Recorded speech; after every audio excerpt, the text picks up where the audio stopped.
એ રાણીએ અહીં આગળ કરેલી અને ત્યારથી જ એ મહાદેવનું નામ શેખરેશ્વર મહાદેવ એવું નામ આપ્યું.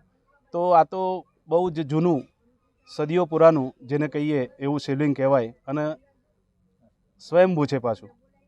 અને એની પૂજા અમારા દાવડ ગામના જે પાટીદાર ભાઈઓ જે એક સમુદાય છે જેને ખંધડિયા પાટીદાર કહેવામાં આવે છે, એ લોકો વર્ષોથી આનું અહીં આગળ પૂજાપાઠ બીજું ત્રીજું આ બધું કરાવતા હોય છે.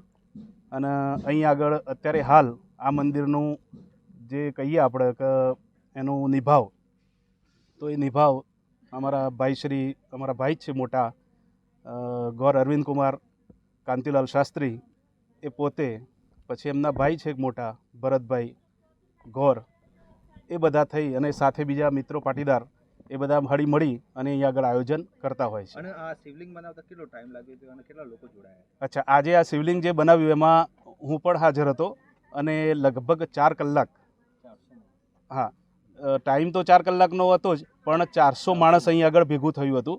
એમાં બધી બહેનો બી હતી અને ભાઈઓ બી હતા અને આખું ગામ બી હતું. અને આજુબાજુના ગામમાં અહીંયા બાજુમાં સિંગા, આ બાજુથી પેથાપુર, એવા બધા અમારા આજુબાજુના જે ગામ છે. અને આ જે આયોજન કર્યું છે 1 લાખ શિવલિંગ બનાવવાનું, કઈ રીતના વિચાર આવ્યો અને કેટલા વર્ષો પછી આયોજન થાય છે? મારું નામ યશ અરવિંદ કુમાર ગોર છે. હું દાવડનો જ રહેવાસી છું. આજે તમે પ્રશ્ન કર્યો છે કે અમને શિવલિંગ બનાવવાનો આઈડિયા ક્યાંથી આવ્યો, તો એ મારા પિતાજીનું સ્વપ્ન હતું કે અહીંયા જે અમારું સ્વયંભૂ મહાદેવનું મંદિર છે ત્યાં એક મોટો ઉત્સવ કરીએ જ્યાં આખા ગામનો સહકાર હોય. ખાલી દાવડ ગામ જ નહીં, આજુબાજુના ગામ અને સમસ્ત જે જ્ઞાતિ છે એ બધાનો સહકાર હોય. એમાં કોઈ એવું નથી કે આપણે એક જ જ્ઞાતિનો સહારો લઈને બધું કરીએ છીએ. બધી સમસ્ત જ્ઞાતિનો સહારો હોય અને બધા ભેગા મળીને સાથે હળી મળીને આ એક આયોજન પૂરું પાડીએ. અને આ જેમ મારા કાકાએ જણાવ્યું એ પ્રમાણે 40 વર્ષ પછી આવડું મોટું આયોજન થાય. દર વખતે અમે શિવરાત્રિનું પૂજન કરતા હોઈએ છીએ.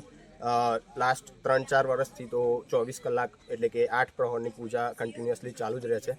તો આવતીકાલે પણ એ રીતનું જ કરવાનું છે. તો એ શોર્ટમાં આઈડિયા હતો.